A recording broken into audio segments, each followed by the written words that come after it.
Good afternoon. At least where I'm at, it's afternoon.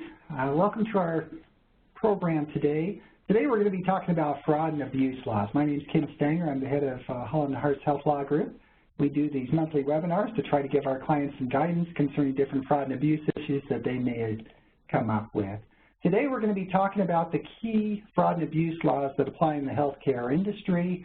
We'll also then be talking about applying those statutes to certain common situations that arise. Word of caution, we're going to be focusing today on the federal fraud and abuse laws. It's possible that your own state may have, if not possible, it's probable your own state may have its own fraud and abuse laws that may also apply. So make sure that in addition to the things we're talking about today, that you also consider any state laws that may apply in your particular jurisdiction. We provided you with a whole bunch of written materials. If you didn't get a copy of those, then you can go ahead and you should have received a link that would allow you to access those. If you don't, just send Laura an email or use the chat feature, and we'll make sure that we get you a copy of those resources. We won't have time to take questions today. We've got a lot to cover. In fact, we'll probably go over the typical hour. If anybody needs to drop off, it won't offend me in the least. So we won't take questions, but if you have questions during the program, you can submit them using the chat feature or shoot me an email, and I'll go ahead and respond offline. This program is going to be recorded and available at our blog if any of you should like to use it in the future, including potentially for training and the like. With that said, let's talk about federal fraud and abuse laws. Bottom line here, government pays out a ton of money in Medicare, Medicaid, and other federal programs, and they don't want to pay more than they have to. Therefore, they have a fraud and abuse entities that are out there trying to get money back if it's been paid improperly. According to this records release, or this press release that came out in April, the government had indicated that for every dollar they spend in fraud and abuse activities, they're able to recoup $4. So it's a profit deal for them, right? If they can spend that money and recoup more than they're spending on trying to recoup it, it's in their interest to do it. That's actually down from years past when they've been recouping $7 for every $1 they spend. Nevertheless, it's still a good deal for the hospital or for the government to try to recoup that money. And they are quite active in doing it. If you just go online to the OIG's website, or if you watch the news at all, you'll see a whole bunch of entities that on a regular basis have to pay back millions and millions of dollars because of violations of applicable fraud and abuse laws. Now, if that's not bad enough, you not only have to worry about the government coming after you, but you've also got an affirmative obligation to narc on yourself to tell the government if you've engaged in improper billing or the like under the Affordable Care Act. It affirmatively requires you to report and repay within a certain period of time. We'll talk about that in just a minute. So these are the laws we're going to be talking about today. We're going to be talking about the False Claims Act, the Anti-Kickback Statute, the Ethics and Physician Referrals Act, more commonly known as STARK, Civil Monetary Penalties Law. We're not going to be covering state laws, but don't forget your state laws. First, with regard to the False Claims Act, this is probably the most important statute that's out there in the case of fraud and abuse statutes. The False Claims Act is a civil statute. It says you cannot knowingly submit a false claim for payment to the federal government, very broad. In the wake of the Affordable Care Act, if you do submit a false claim to the federal government, then you've got to report and repay an overpayment within 60 days.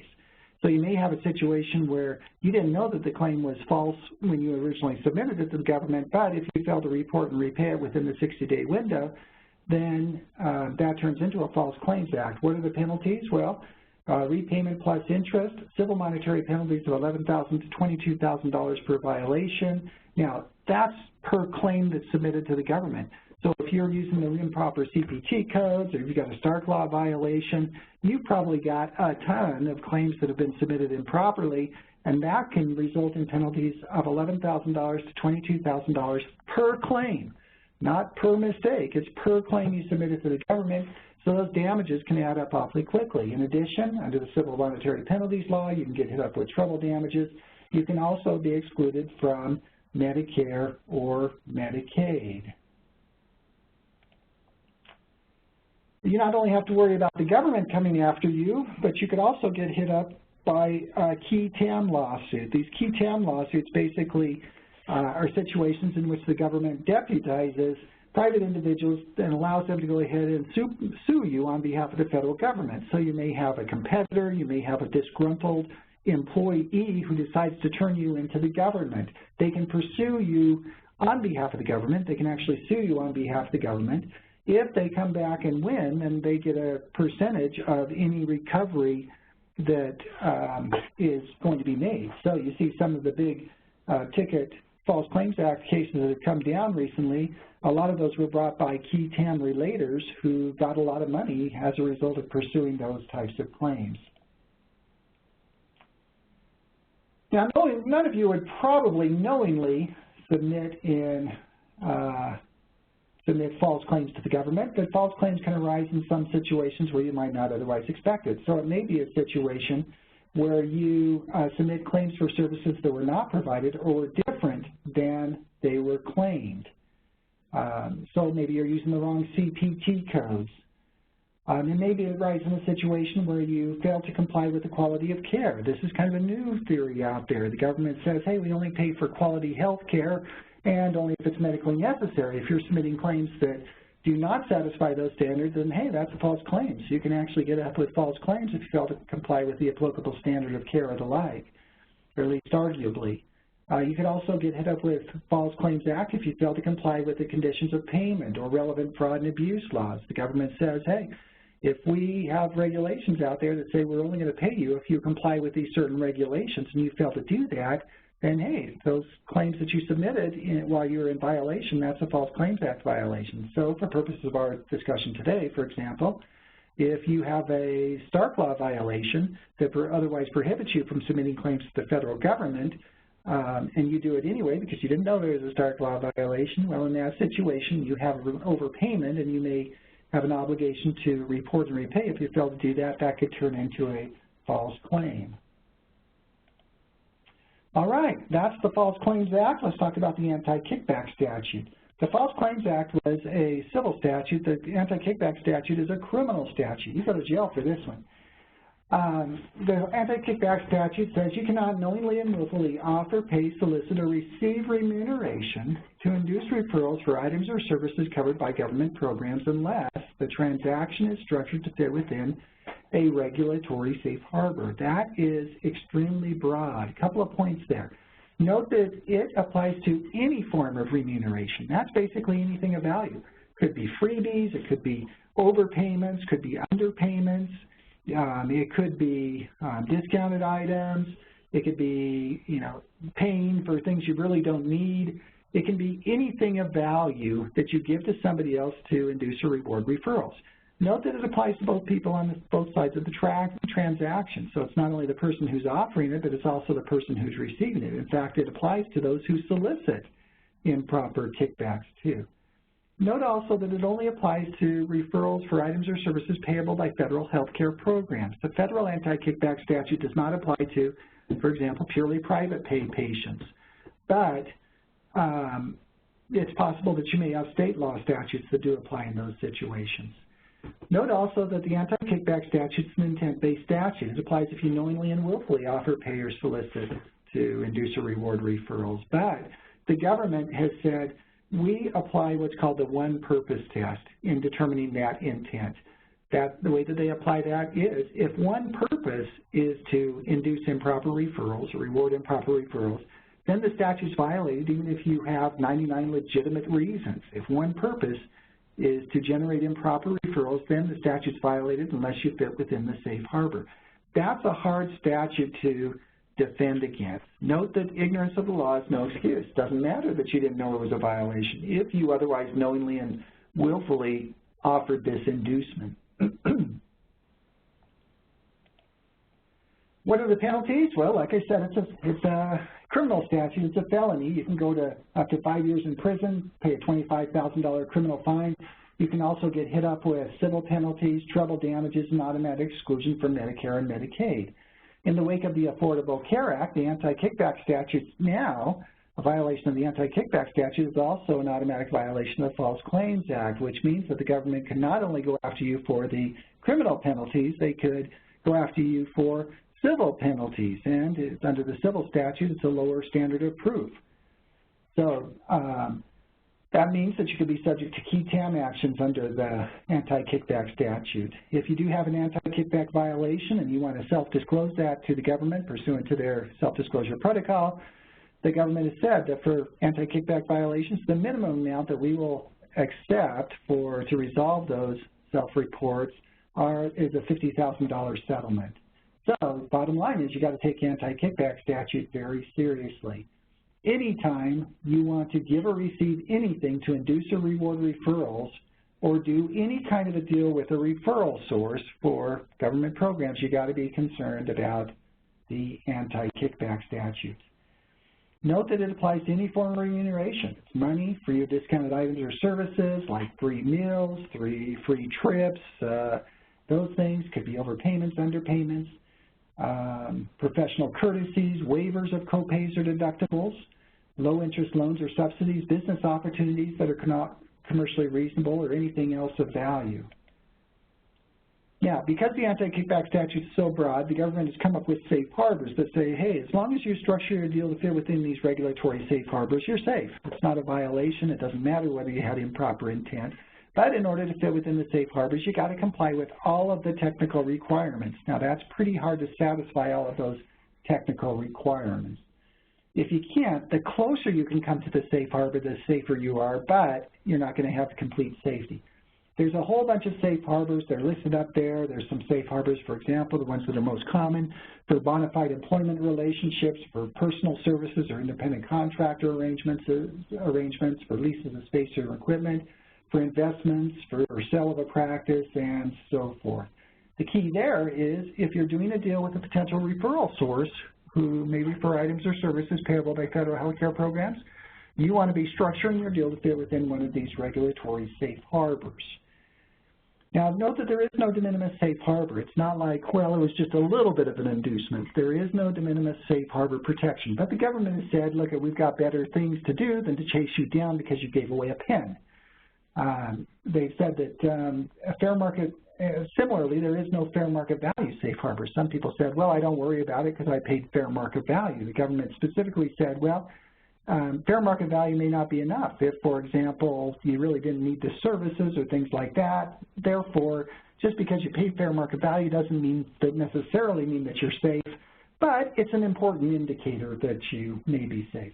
If you're not going to fit within the safe harbor, you want to consider other factors like the risk of program fraud and abuse. Or have you got any safety measures put in place that minimize the risk of federal program fraud and abuse? The government will provide advisory opinions. So if you want to do a deal, you don't know whether it fits within the safe harbor, the government would come after you or not, you can submit this advisory opinion to the government. It takes usually months and months and costs some money to submit that, but then the government will issue an opinion about whether or not they'll go after you for this particular transaction as long as you comply with the parameters that were set forth in that advisory opinion. Now, the government publishes those advisory opinions. They're all on the government's website. A couple of notes on that. They can be very helpful because they will show you situations that, where the government has approved similar transactions or maybe disapproved them.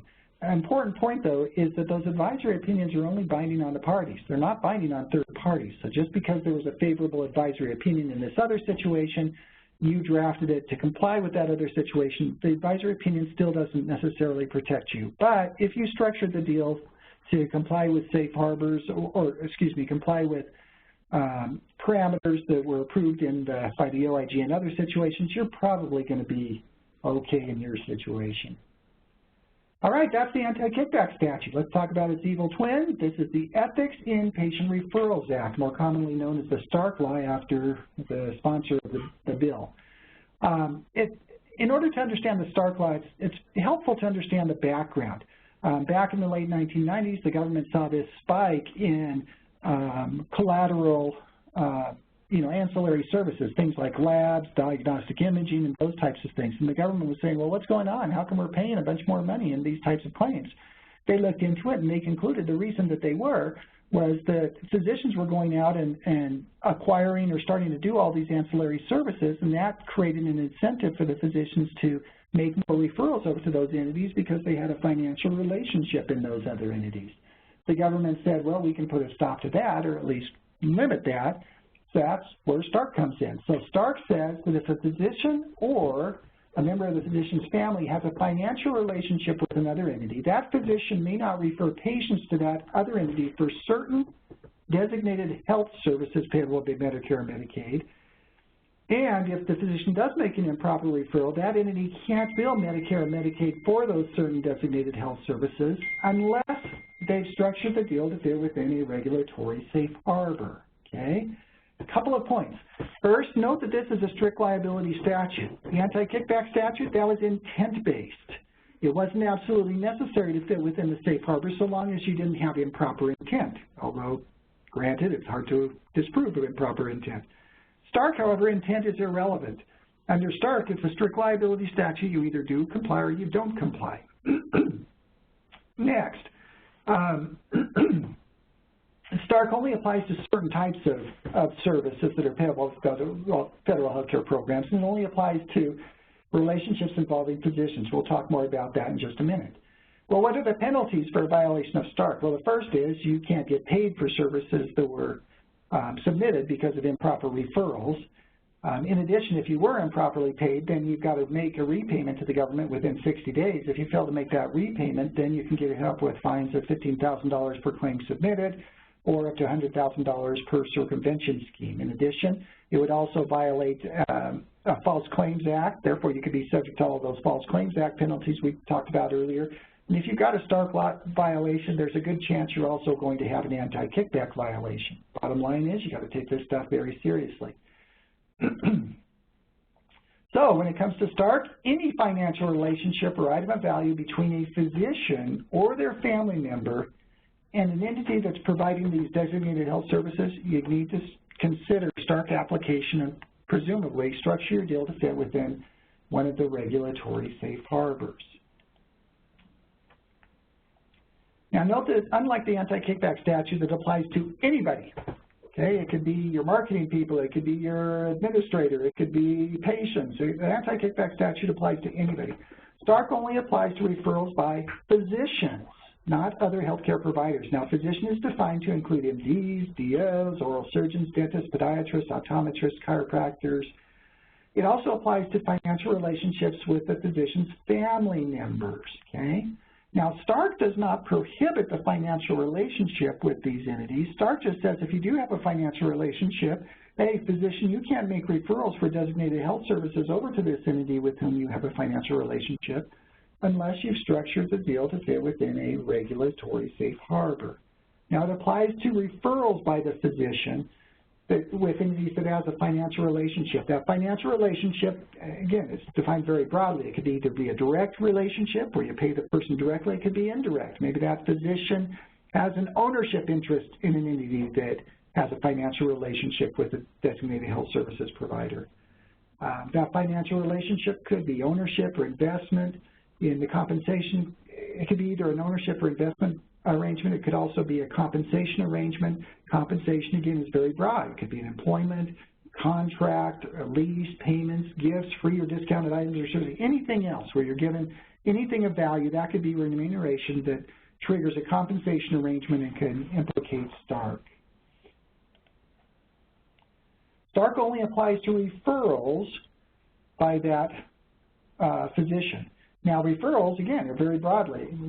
It applies to any kind of order, request, direction to provide services, plan of treatment, any of that, that's considered to be referrals. It applies if the physician's giving that order to somebody else. It could be to other providers or other facilities, like at a hospital. It could be others in the physician's own group. So if that physician asks his tech to provide an ancillary service, that's a referral under Stark. It applies to any other employees or contractors. So even if you employ that other person, if that physician refers or tells that other employee to provide those services, then that's a referral for purposes of Stark. Now, it does not apply to services that the physician personally performs. So if they're the one physically performing those services, that's not a referral. So you can always pay that physician based on their personally performed services, but you generally can't pay them based on services that they refer to somebody else. Now, it does not apply to many services performed by radiologists or pathologists because, those guys just receive referrals. They don't necessarily make referrals, except in the case of, say, interventional radiology where they may order tests or order referrals. Anti-kickback statute, it applies to any referral for items or services payable by federal health care programs. STARC is more limited. It only applies to certain designated health services payable by Medicare or Medicaid, including those designated health services that are there on your screen. Those categories, including inpatient and outpatient hospital services, outpatient prescription drugs, clinical labs, home health, and so forth. Now, if you're wondering whether or not a particular service is a designated health services payable by STARC, you can look at the regulations, the regulatory definitions. The government also, CMS also hosts a website where they list the CPT codes that constitute designated health services. The problem is that list is not comprehensive. So if you go in there on that list and it lists one of those CPT codes that's covered by STARC, well then you know it's covered. But just because it's not on that list doesn't necessarily mean it's not a designated health service. Now, because STARC is strict liability statute and it's pretty broad, STARC contains numerous safe harbors. Some are applicable to both ownership and investment interests. Some are applicable to, some are applicable to both ownership and investment and compensation arrangements. Some are only applicable to ownership or investment arrangements. Some are only applicable to compensation arrangements.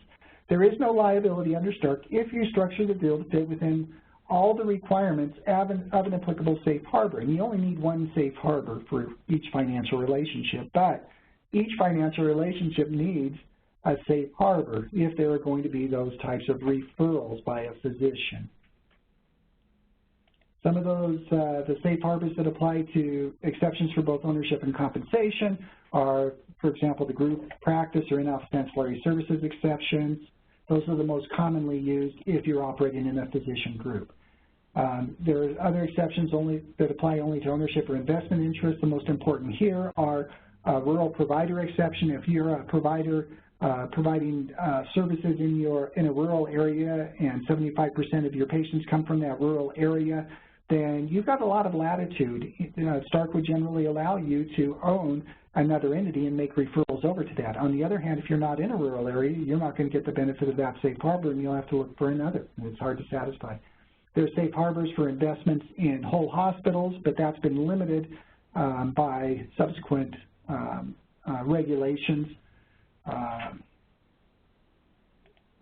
There are a bunch of exceptions that apply only to compensation arrangements. This is the one that we probably deal with the most frequently, things like bona fide employment relationships, safe harbors for personal services, for fair market value, leases, timeshare arrangements, physician recruitment, those types of things. So, if you want to know whether or not STARC applies here, these are the questions you need to consider. First, is there a financial relationship between the provider of designated health services and the physician or their family member? Remember, it could be a direct or indirect relationship, could be an ownership or an investment interest, could be a compensation arrangement. Two, if there is a financial relationship, does that physician make or has she made referrals to the entity for designated health services payable by Medicare or, in the wake of subsequent amendments, Medicaid? If they do, number three, does a safe harbor apply? Because if there's a financial relationship and they're referring designated health services, you need to structure it to fit within one of the regulatory safe harbors. If there is no safe harbor, then you shouldn't be making the referrals, and if they did make improper referrals, you generally have to report and repay it. There's a limited exception if you didn't have, if the entity providing the designated health service didn't have reason to know who the entity was who was making the referral, but that's kind of hard to prove. The government, just like under the anti-kickback statute, CMS has some advisory opinion process that you can go through if you want to know whether or not a certain transaction violates STARC. Those are also posted on the government's website. Their STARC website has other things, including FAQs, the advisory opinions, the self-referral disclosure protocol, and a summary of recent settlements. So that is STARC. Let's talk about the Civil Monetary Penalties Law. Civil Monetary Penalties Law is kind of like a catch-all. It covers a bunch of different conduct, including things like violation of EMTALA, anti-kickback or STARC law violations, and things like that. The three that I wanted to specifically talk about today is the Civil Monetary Penalties Law prohibition against offering inducements to program beneficiaries, offering inducements to physicians to limit services, and submitting claims for services ordered or contracted by or contracting with an excluded entity. First, well, what are the penalties for violation of the Civil Monetary Penalties Law? Well, they range depending on the conduct, anywhere from civil fine, treble damages. You can be denied payment. It's possible you could get excluded from Medicare or Medicaid. In addition, civil monetary penalty law violations often constitute violations of the False Claims Act, the Anti-Kickback Statute, and potentially Stark, so you may be subject to separate penalties under those other statutes. Let's talk about inducements to government program patients. The government basically is concerned about situations where you're out there inducing, offering benefits to your Medicare, Medicaid patients or other government program beneficiaries to get them in to receive services. So the CMPL, Civil Monetary Penalties Law, says you cannot offer or transfer remuneration to a Medicare or state program beneficiary if you knew or should know that the remuneration is likely to influence the beneficiaries to order or receive items or services payable by federal or state programs from a particular provider. That really kind of mirrors anti-kickback statute, so if you're going to have a civil monetary penalties law violation, you probably have an anti-kickback violation under this particular provision. Now, it only applies if you're offering remuneration. Well, what is remuneration? Well, the CMPL defines remuneration very broadly. It's anything of value, including but not limited to. It specifically calls out the following: providing items or services for free or less than fair market value unless you satisfy certain regulatory requirements, or you have the waiver of copays and deductibles, again, unless you satisfy certain conditions. We'll talk more about that later. Under the regulations, remuneration does not include certain things like waivers or copays based on financial need or after failed collection efforts, certain items or services if you satisfy certain other conditions, if there's incentives to promote delivery of preventative care, certain payments meeting an anti-kickback statute exception, and so forth. So that's the first CMPLP provision, the one dealing prohibiting inducements to federal program beneficiaries. There's also a civil monetary penalties provision that prevents hospitals or critical access hospitals from knowingly making a payment directly or indirectly to a physician as an inducement to reduce or limit medically necessary services provided by Medicare or Medicaid beneficiaries who are under the direct care of the physician. What does this mean? Well, when the government went from fee for service to the prospective payment system where you're paid based on DRGs rather than the actual services you provide, the government was concerned, well, this creates an incentive for the hospitals to cut back on services to their patients. And so we don't want the hospitals getting together with the physicians and saying, hey, you help us reduce the costs, we'll give you some of that money. That's what that was intended. Now, some of you may be thinking, well, wait a minute, isn't that what the Medicare Shared Savings Plan is and the ACOs? Isn't that what it's all about? Well, yeah, in some ways, but as long as you structure it to fit within those programs, there are some certain safe harbors that the government amended to allow you to do those things, but as a general rule, you can't offer these types of inducements. Hospitals can't offer inducements to physicians to limit medically necessary services. It used to be that you couldn't offer the inducements to limit services.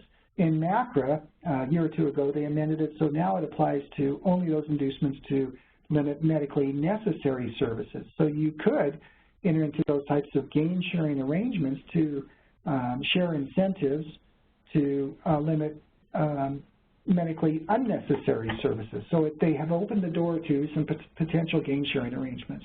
Just be careful, though, because you need to also make sure that any arrangement that you establish also complies with Stark and the Anti-Kickback Statute. It may be difficult to structure your gain-sharing arrangement to fit within those other statutes, too. The OIG has periodically approved certain gain-sharing arrangements. We'll talk more about that in a minute. Third aspect of the Civil Monetary Penalties Law, which it says that you cannot submit a claim for item or services that's ordered or furnished by an excluded person.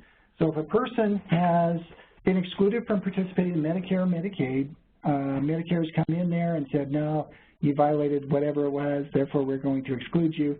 You can't submit a claim that was submitted submit a claim to the government for an item or service that was ordered or provided by that excluded person.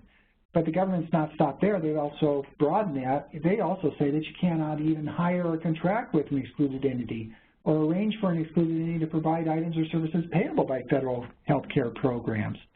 So you can't, your employees, your contractors, you can't employ or contract with these excluded entities unless you can make sure that you segregate them so that no money received from federal programs finds its way into their pockets through, the employment contract or whatever it is. If you fail to comply with that, you can get hit up with a whole bunch of penalties. You would have to do repayments to the government, and you can be excluded from Medicare or Medicaid. Exclusion is really kind of the death knell for somebody in the healthcare arena these days if they want to participate in any kind of healthcare programs or provide services at a hospital or the like. Now, the excluded entities statute, it only applies if you knew or should have known that the person was excluded. Well, what does that mean? How do you know? Well, it may be that you have actual knowledge. It may be that the government has sent you constructive knowledge, including, for example, that that person is listed on the government's list of excluded individuals or entities. The government has a list of these people who have been excluded, kind of the bad people list. You are expected to go through on a regular basis and check that list against your employees and independent contractors to make sure that they don't appear so that you can take appropriate action. At the time of hiring or as part of credentialing, you should be doing this.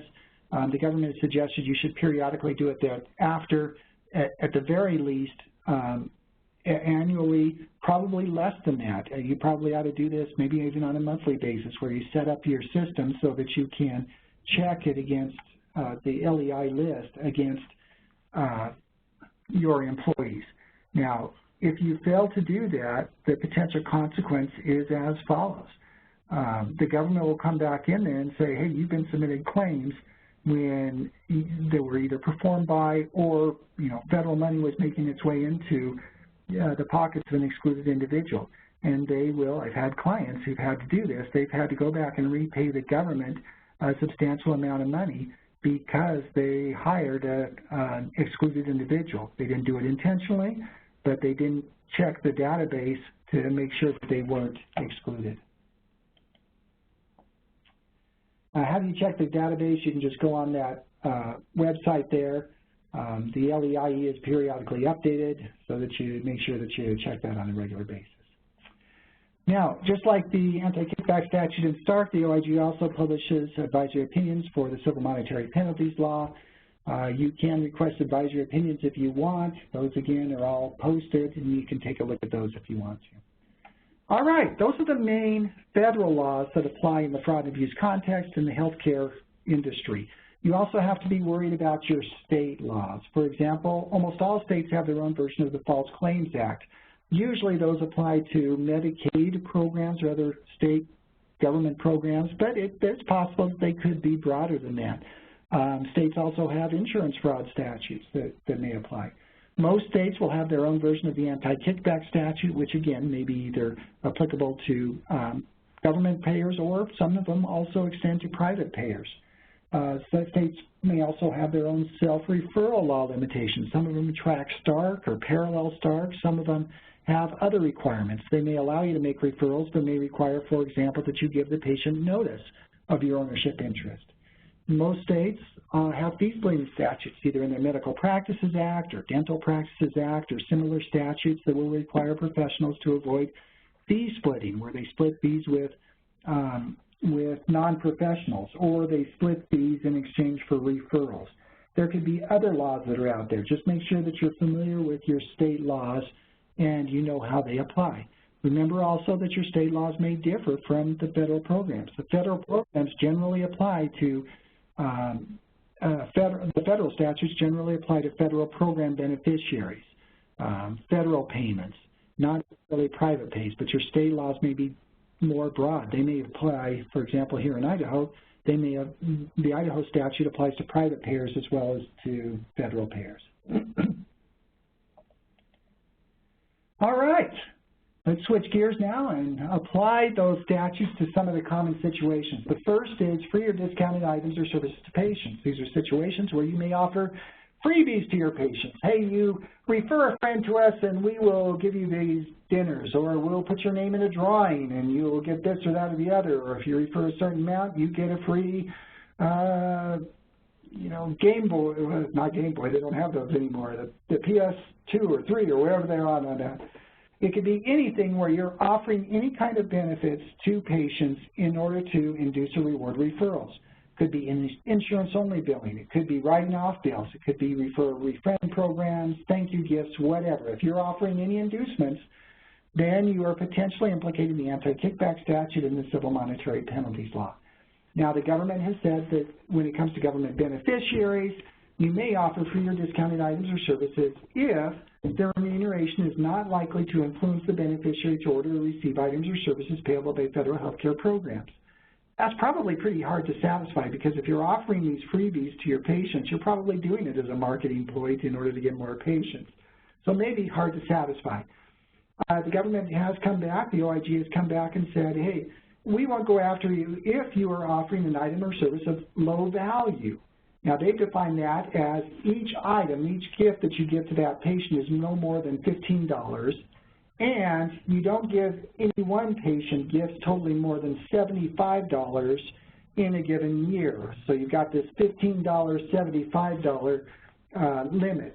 Now, that applies to the civil monetary penalties law. It does not expressly apply to the anti-kickback statute, but since you've essentially got, the OIG who enforces both the anti-kickback statute and the civil monetary penalties law, there's probably not much risk under the anti-kickback statute if you comply with that $15/$75 limit.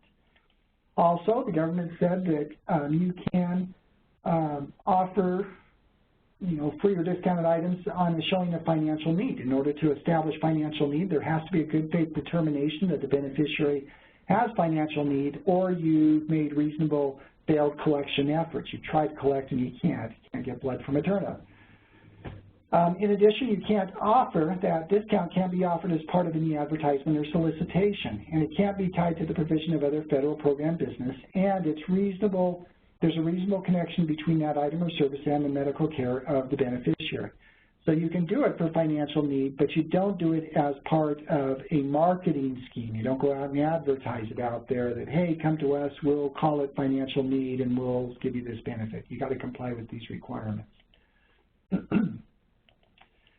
The civil monetary penalties law offers several other safe harbors. If you can satisfy them, it would allow you to offer free or discounted items or services if it's an incentive to promote delivery of certain types of preventative care that's listed in the regulations, if the payments meet an anti-kickback safe harbor provision, if you offer any other remuneration that promotes access to care and poses a low risk of harm to patients in federal health care programs. That's kind of a catch-all program.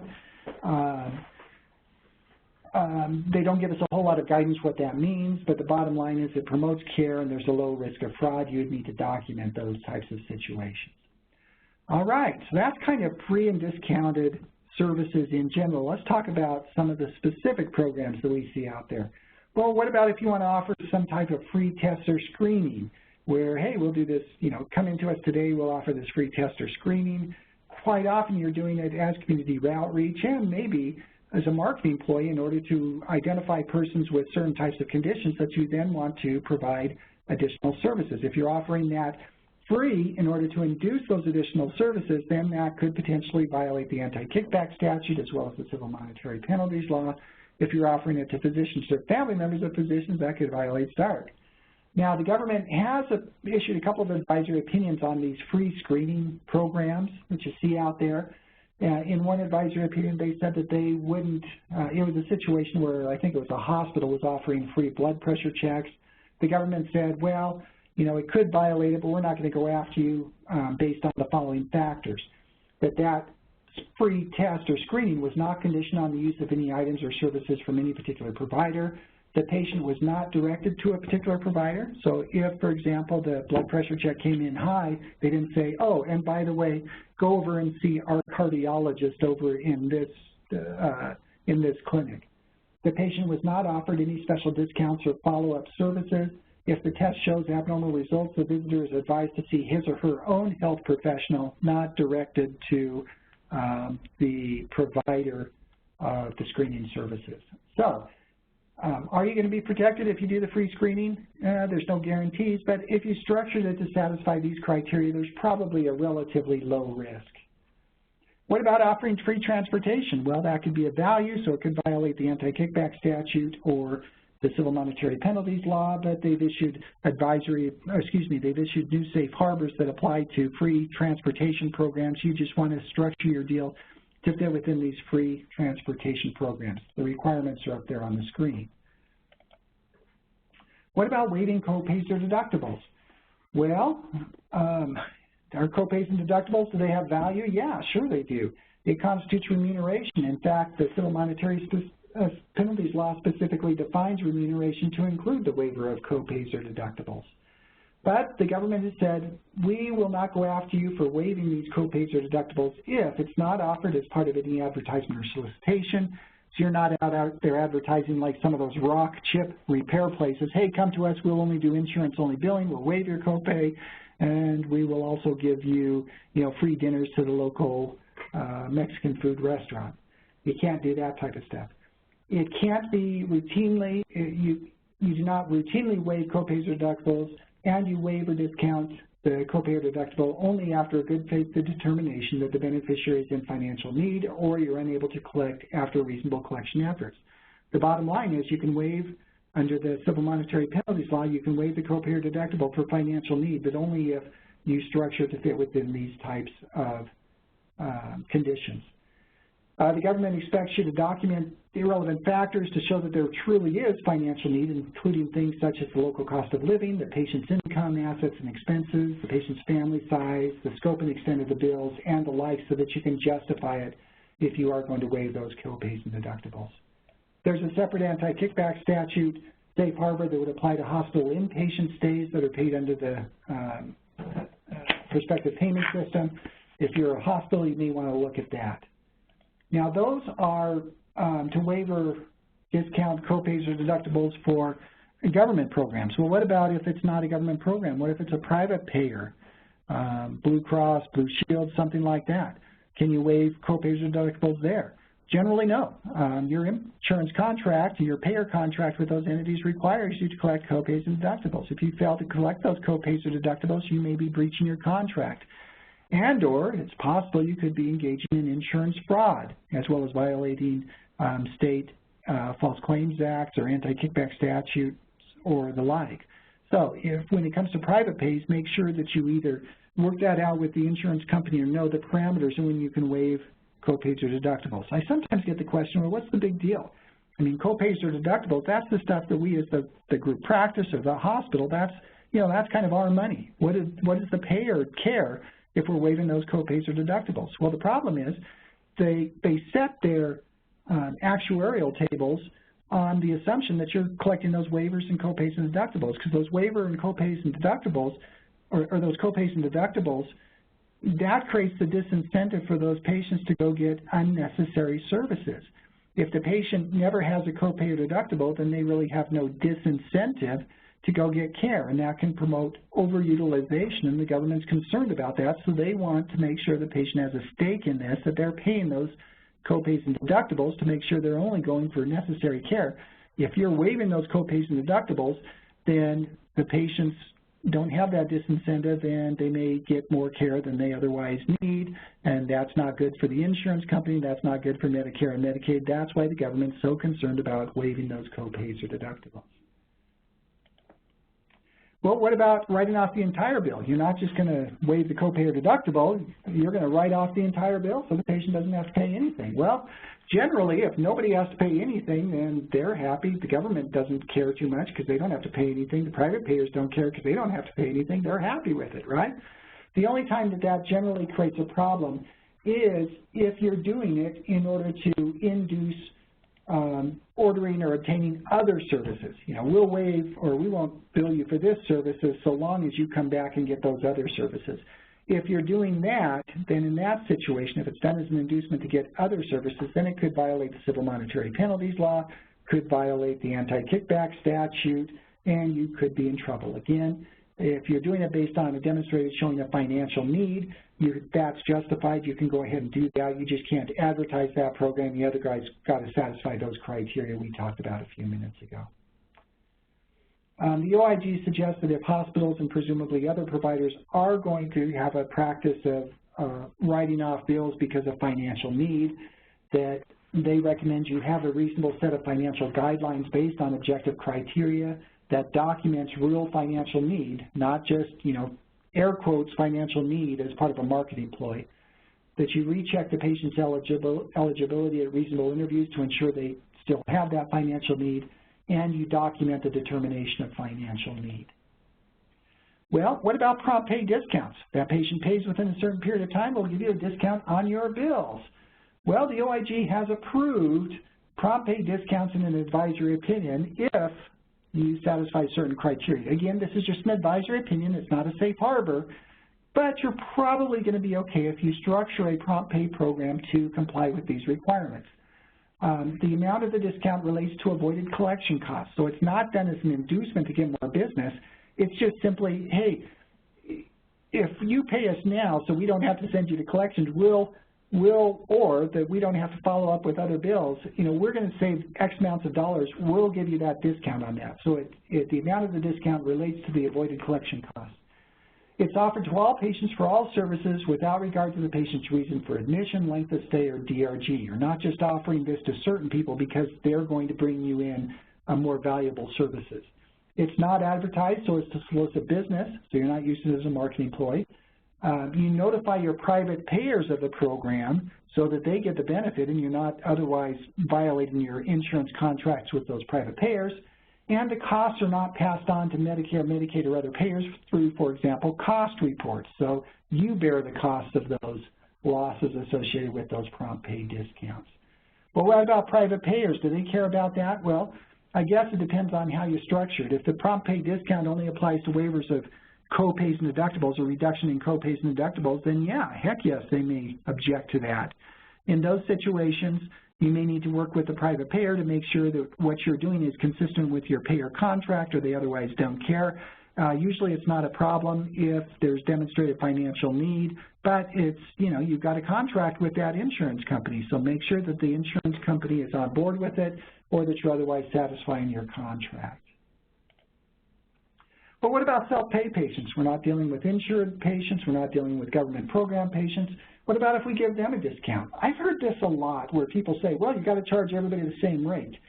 Quite frankly, I've never been able to find anything definitive that says that. Now, there are some limitations, but as a general rule, you can negotiate different rates for different payers, whether that's a patient or whether it's an insurance company. You negotiate different rates with insurance companies all the time. Medicare and Medicaid, they'll come in there and they'll impose different rates. You can have different rates for different payers, and that includes patients. Now, there are some limitations on that. Certainly, you can't charge people different rates based on, prohibited discrimination because they're in a minority class or whatever it might be. There are some limitations in the rules. I haven't really seen them enforced in years and years, but there is some stuff in the older CMS manuals that suggest that if the hospital is submitting claims on their cost report that they can't have disparate payment rates for different patients. If you're an FQHC, there may be similar limitations on you. In some states, payer contracts may contain most favored nation clauses.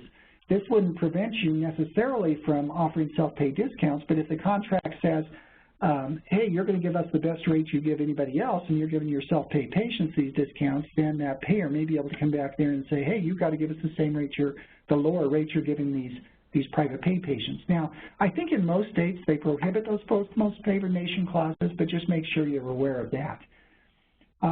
Even if not that, then you may be careful about situations where that self-pay or other discounts may affect your usual and customary charges. So if you've contracted with your insurance company to not charge them more than your usual and customary charges, and you've got a significant amount of these self-pay patients out there that are charging less, then that may reduce your usual and customary charge. Now, usually your self-pay patients are a low percentage, maybe what, 3%, 4%, unless you're a concierge practice or something like that. So probably those self-pay patients aren't a significant volume to really affect your usual and customary rates, but you need to be aware of it. Especially if you're participating in Medicare, you need to be aware of the substantially in excess rule. That generally says that a provider may not charge Medicare substantially in excess of the provider's usual charges.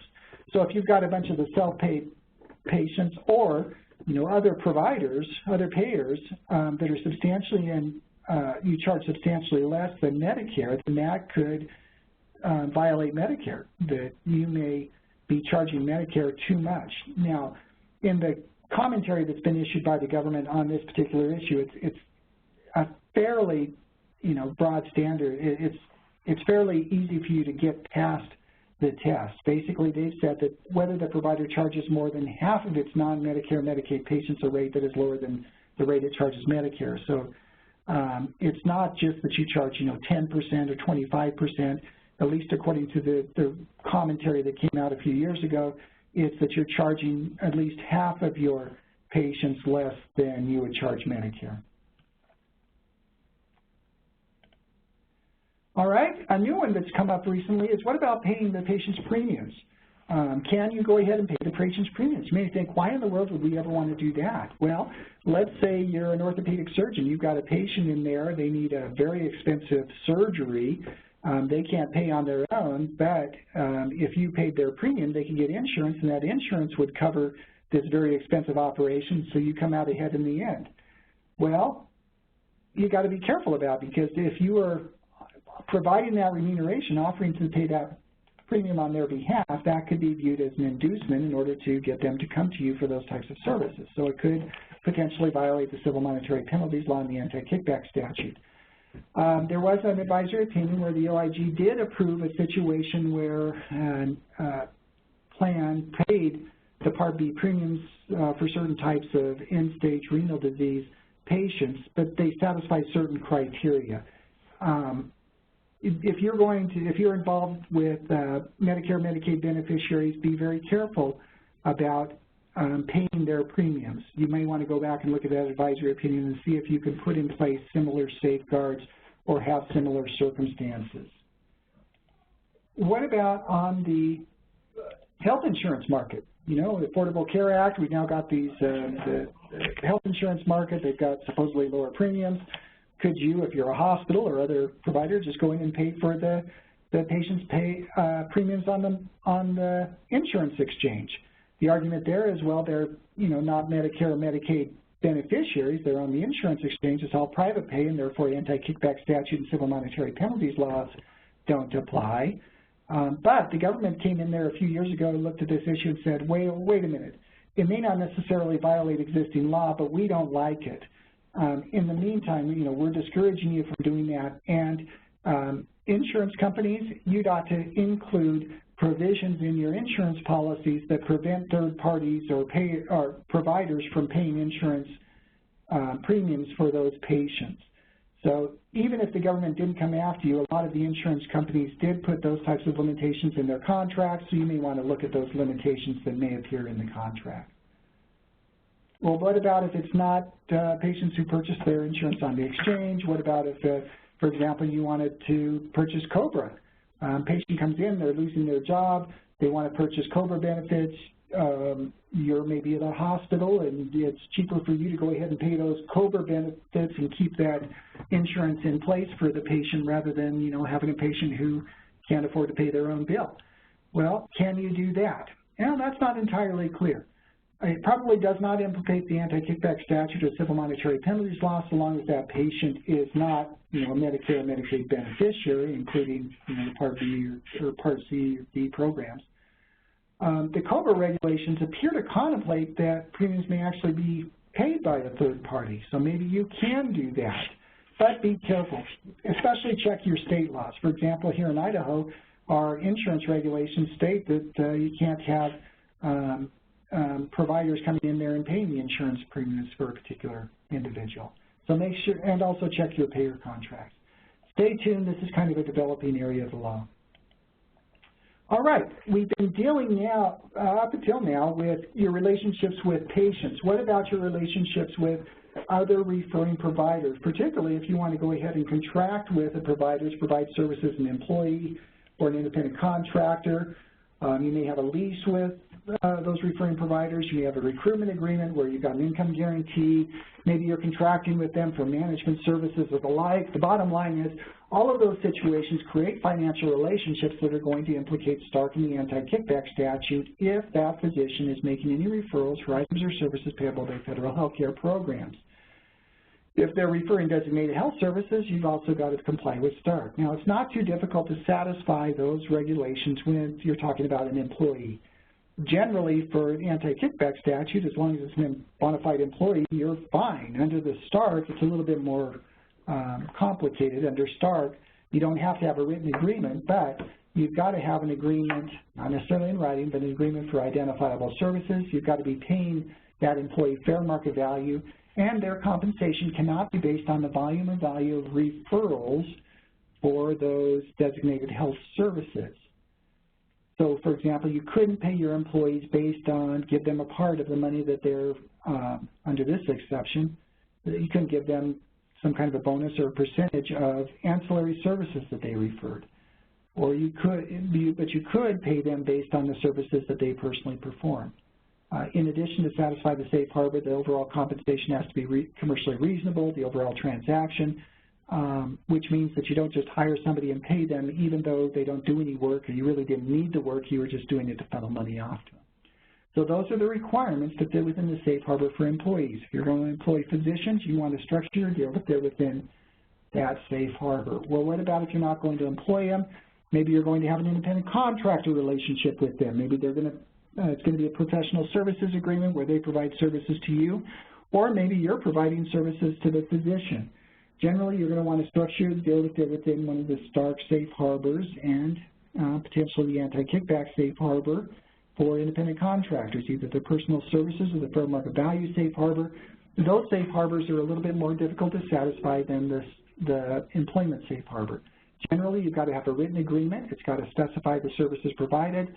The terms have to remain in effect for at least 1 year. Now, you can terminate earlier, but you can't enter into a similar agreement within that original 1-year period.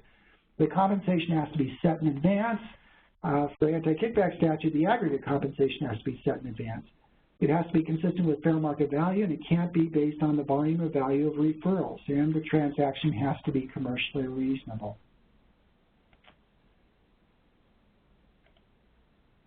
If you are a group practice, you've also got to be concerned about Stark because you have a financial relationship. That group practice has a financial relationship with its physicians. That means that that physician can't make other referrals to others within their group, whether it's other employees, other techs, other physicians, unless they've structured that relationship to fit within one of the regulatory safe harbors. There are a couple of safe harbors that apply to group practices, including the in-office ancillary services and physician services safe harbors, but in general, to qualify as a group practice, your compensation structure within the group has to satisfy certain criteria. In general, it can't be based directly on the volume or value of referrals. Now, you can pay a productivity-based compensation formula if it's based on services that are personally performed by the physician or incident to services. You could also pay them a group of overall profits so long as that group who's receiving that share of overall profits, you have at least 5 physicians within that group. You can't have less than 5 physicians. They're concerned if you have a group of less than 5 physicians, then you're essentially compensating them, or it creates a bigger risk of compensating them based on their referrals for these ancillaries or services performed by others, and therefore they've enacted what's called that rule of 5. There are certain other ways you can do it. The bottom line is just make sure that you've looked at your compensation arrangement if you're a group and that satisfies the Stark requirements. Leases for space and equipment. In the interest of time, just remember that there's certain criteria that you have to satisfy for those. If you're making referrals to an entity that you own, to another entity that you own, make sure that you structure the deal to fit within the relevant Stark or anti-kickback statute safe harbors for those relationships. That's pretty hard to do. Generally under Stark, if you're in a rural area, you can make referrals to an entity that you own. But aside from that, it's or the in-office ancillary services or physician services, it's hard for you under Stark to make referrals of designated health services to other entities that you own. What about if you're just, not have a contract, but you're just going to offer some kind of gifts or perks to physicians? This could be, thank you gifts to referring physicians that you send out, at the end of the year or whatever. Free items or services that you're providing to referring physicians or referring providers, maybe free meals or the like, maybe discounted items or services, professional courtesies, business opportunities. Hey, we want you, physician, to come and help us with this business opportunity, but we're not going to expect you to pay your fair share, or we're going to reward you more than your investment is really worth. Maybe you fail to recoup money owed. Anything of value with these referring providers potentially implicates the anti-kickback statute in Stark. In general, there's a lower risk if the entity receiving the gift does not refer items or services payable by federal health care programs. Remember, the federal programs only applies if the physician's making referrals for federal health care programs. If they're not making referrals, then you're probably okay.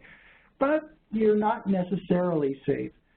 For example, you see some situations where they'll say, well, we're only going to give you this inducement for the private pay business. We're not going to give this inducement for the government business. But the government says we don't like those kinds of carve-out situations, because if they're sending the non-government business in order to get referrals or in exchange for some kind of remuneration, we know they're also going to send the government business to you, and so you're really paid for both that business. So you got to be careful about those carve-out situations. Also remember that these types of situations, even though it doesn't violate federal law, it may violate state law, because state law may prohibit referrals, or anti-kickback situations, or fee splitting, even for private pay situations. Make sure you're aware of your state laws. What about professional courtesies? Well, Stark has a safe harbor that applies to professional courtesies. In order to get the safe harbor benefit, you've got to satisfy these criteria. That's pretty hard to do.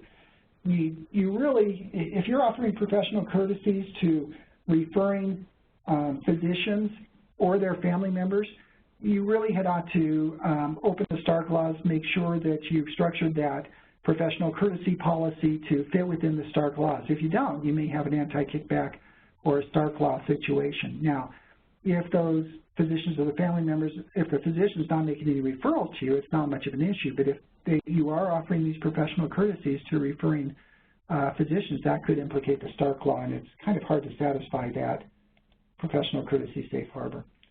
When it comes to professional courtesies, especially beware waiving copays or deductibles or insurance-only billing.